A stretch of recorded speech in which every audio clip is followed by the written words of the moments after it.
Fraternais saudações.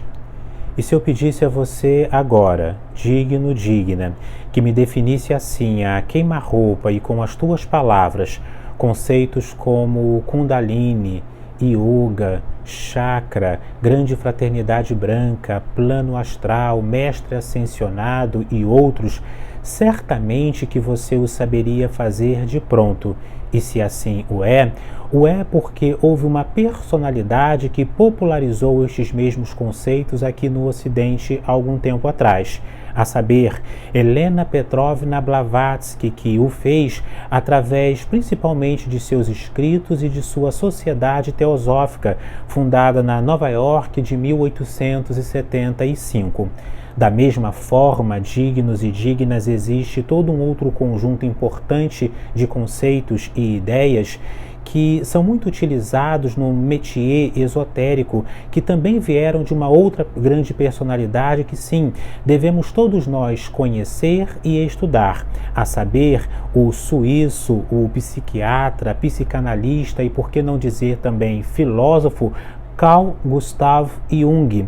Muito embora Jung não fosse especificamente um esoterista gnóstico, ele está mais para um filósofo cientista e pesquisador dignos, nós devemos sim a ele grande parte dos conceitos que hoje circulam livremente nos círculos ocultistas. E lembro-me que o primeiro livro que li de Jung dignos foi um livro intitulado Memórias, Sonhos e Reflexões. Desde então, lá na minha juventude, fiquei absolutamente encantado, porque sem recorrer propriamente à linguagem e à metodologia um tanto quanto mais subjetiva e mística dos esoteristas, Jung seguindo por uma via e um pensamento mais cartesiano, mais analítico e lógico, conseguia chegar a conclusões muito próximas do que nós também estudamos em gnosticismo, esoterismo e misticismo.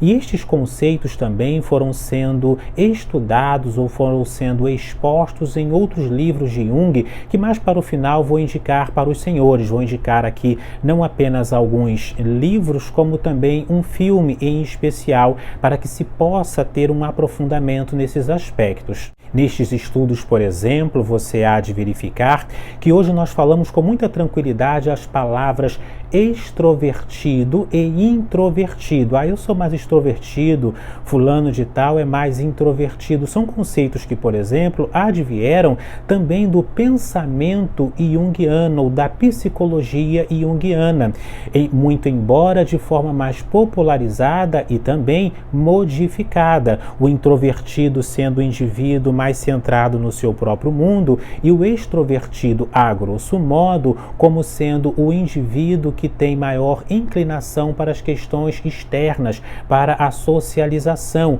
muito embora Jung utilizasse muito o termo ambivertido, ou seja, todos nós somos em graus variados e de formas diferentes, tanto extrovertidos quanto também introvertidos.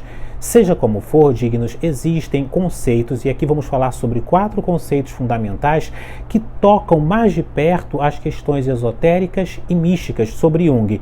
Vamos estudá-los agora. Sejam, portanto, muito bem-vindos a este que é o nosso vídeo 462. 462º vídeo em nosso canal de estudos herméticos, esotéricos e sobre as leis da vida. Desde já, claro, curta agora este nosso vídeo, é uma forma de você colaborar, se inscreva em nosso canal, ative o sino, no final compartilhe o link deste vídeo também nos seus grupos espiritualistas e deixe aqui nos comentários, dignos, hoje vamos fazer diferente, 3 nomes de canais ou de personalidades que você segue aqui no YouTube. Deixe aqui nos comentários 3 sugestões, é claro, de natureza espiritualista, esotérica, místico, gnóstica que você segue aqui no YouTube. Claro, pode citar também o nosso, ou seja, além do nosso, outros, já que você está aqui, outros 2 canais que você recomenda e que você segue aqui no YouTube. Vamos também ler os comentários outros, vamos responder, tudo isso é significativo. Em nossa reflexão de hoje, digno, separamos aqui 4 conceitos muitíssimo utilizados no esoterismo, mas que advém de Jung. O primeiro desses conceitos dignos é o conceito do inconsciente.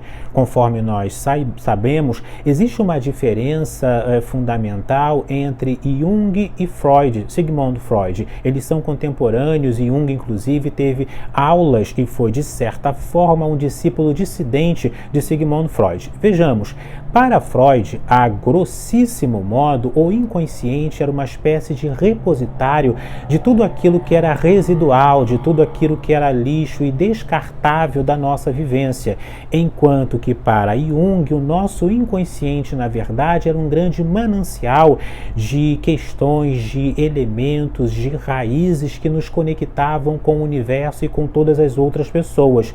O conceito do inconsciente basicamente se dá através do pensamento de que não existe apenas a nossa mente objetiva, com os pensamentos racionais e a nossa memória do cotidiano, mas existe toda uma outra camada que está submersa em nossa própria consciência, e esta outra camada, principalmente do ponto de vista junguiano, dignos, possui um grande cabedal de conteúdos e elementos, existindo, portanto, o inconsciente pessoal e também o inconsciente coletivo, sendo este último inconsciente coletivo, na verdade, um resultante, um somatório da união invisível de todos os inconscientes humanos, de todo o inconsciente universal. É o que nós chamamos também de anima mundi, como chamavam os alquimistas, ou de alma do mundo, algo que está muito próximo também dos conceitos esotéricos.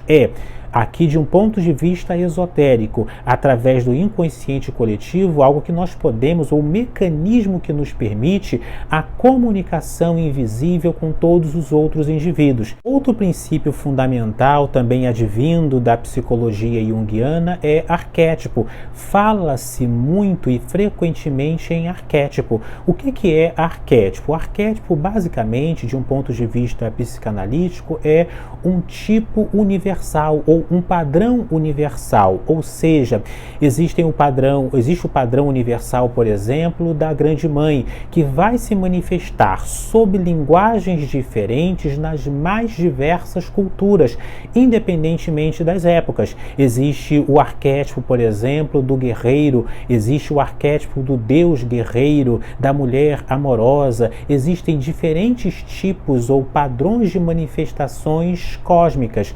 Não confundir arquétipo com egrégora. Egrégora, de um ponto de vista esotérico, dignos e dignas, é o somatório ou o conjunto de pensamentos, de ideias e de psicosferas entre dois indivíduos ou mais, enquanto que o arquétipo é algo que vem de cima, é algo mais cósmico, é algo mais abrangente, que vai se manifestar em toda a humanidade. E sim, nós podemos, de um ponto de vista esotérico e gnóstico, não apenas nos conectar, despertar determinados padrões cósmicos ou arquétipos, como também podemos manifestá-los e invocá-los sobre a nossa própria vida. Então existem métodos também para se fazer isto, e vamos abordar isto aqui no nosso canal. Deixa aqui nos comentários se você acha interessante que nós falemos aqui também sobre metodologias para a conexão e ativação